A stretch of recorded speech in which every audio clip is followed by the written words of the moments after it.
Hello people, welcome to Tejas foodie nest. ఈరోజు వీడియోలో సొరకాయ బజ్జీలు ఎలా ప్రిపేర్ చేసుకోవచ్చో చూద్దాం. ముందుగా కాస్త లేతగా కొంచెం సన్నంగా ఉన్న సొరకాయని తీసుకుని శుభ్రం చేసుకుందాం.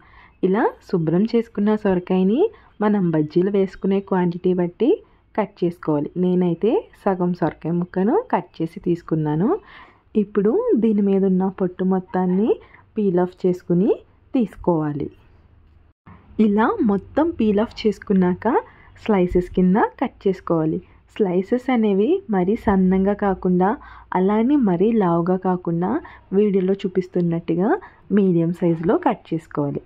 ఇలా మొత్తాన్ని స్లైసెస్ కింద కట్ చేసుకున్నాక ఒక బౌల్లో వాటర్ తీసుకుని 1 టేబుల్ స్పూన్ సాల్ట్ యాడ్ చేసి కట్ చేసుకున్న స్లైసెస్ని యాడ్ చేసుకోవాలి.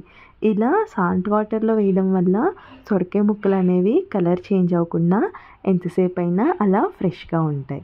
ఇప్పుడు ఒక మిక్సింగ్ బౌల్ తీసుకుని 4 టేబుల్ స్పూన్స్ శనగపిండి, 2 టేబుల్ స్పూన్స్ బియ్యం పిండి యాడ్ చేసుకోవాలి. బియ్యం పిండి కంపల్సరీ యాడ్ చేసుకోవాలి. ఈ బియ్యం పిండి యాడ్ చేయడం వల్ల బజ్జీలు అనేవి క్రిస్పీగా వస్తాయి, లేకపోతే బజ్జీలు అనేవి సాఫ్ట్గా ఉంటాయి, క్రిస్పీనెస్ ఉండవు.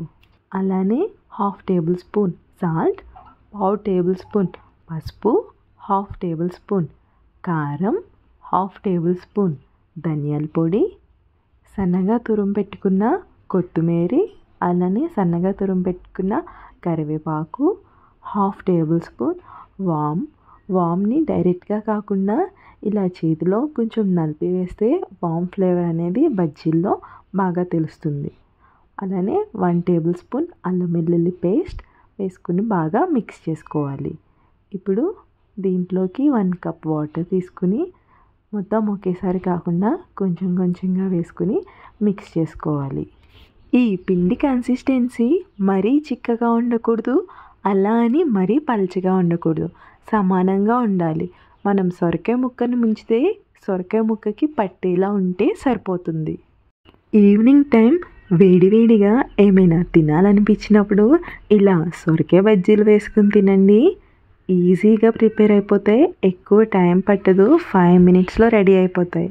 అలానే పిల్లలు స్కూల్ నుంచి వచ్చే టైంకి ఇలా వేడివేడిగా బజ్జీలు వేసి పెడితే ప్లేట్ మొత్తం ఖాళీ చేసేస్తారు. పిండి కన్సిస్టెన్సీ అనేది వీడియోలో చూపిస్తున్నట్టుగా ఉంటే సరిపోతుంది. ఒక్కొక్కసారి స్పూన్ ఇలా ముంచి తీస్తే పిండి స్పూన్కి పట్టుంటే పర్ఫెక్ట్ కన్సిస్టెన్సీ వచ్చినట్టే. ఇప్పుడు స్టవ్ ఆన్ చేసుకుని పాన్ పెట్టుకుని డీప్ ఫ్రైకి సరిపడా ఆయిల్ వేసుకోవాలి. ఆయిల్ బాగా హీట్ అయ్యాక సాల్ట్ వాటర్లో వేసుకున్న సొరకాయ ముక్కలను తీసుకుని ఇలా పిండిలో పట్టించి ఆయిల్లో యాడ్ చేసుకోవాలి. ఇలా అన్ని సొరకాయ ముక్కల్ని ఒక్కొక్కటిగా తీసుకుని పిండిలో ముంచుకుని ఒకదాని తర్వాత ఒకటి యాడ్ చేసుకోవాలి. ఆయిల్లో యాడ్ చేసిన వెంటనే టర్న్ చేయకుండా 2 మినిట్స్ తర్వాత టర్న్ చేసుకోవాలి. మంటను మీడియం టు హై ఫ్లేమ్లో ఉంచుకుని ఫ్రై చేసుకోవాలి. పైన లేయర్ క్రిస్పీగా అయ్యేంత వరకు ఫ్రై చేసుకుని ఇలా గోల్డెన్ కలర్లోకి వచ్చాక ఆయిల్లో నుంచి తీసుకోవాలి. అలానే మిగతా సొరకాయ ముక్కలను తీసుకుని పిండిలో ముంచుకుని ఆయిల్లో ఒకదాని తర్వాత ఒకటి యాడ్ చేసి పైన లేయర్ క్రిస్పీగా గోల్డెన్ కలర్ వచ్చేంత వరకు ఫ్రై చేసుకుని ఆయిల్లో నుంచి తీసుకుని ప్లేట్లో సర్వ్ చేసుకుంటే సొరకాయ బజ్జీలు రెడీ. మీరు ఎప్పుడైనా ఈ సొరకాయ బజ్జీల్ని ఇంట్లో ట్రై చేశారా? ట్రై చేయకపోతే ఒకసారి ట్రై చేయండి. ఎక్కువ శ్రమ లేకుండా తక్కువ టైంలో ఈజీగా అయిపోతుంది. వీడియో నచ్చితే లైక్ చేసి షేర్ చేయండి. ఇలాంటి ఈజీ అండ్ సింపుల్ రెసిపీస్ కోసం ఛానల్ని సబ్స్క్రైబ్ చేసుకోండి. Thank you for watching.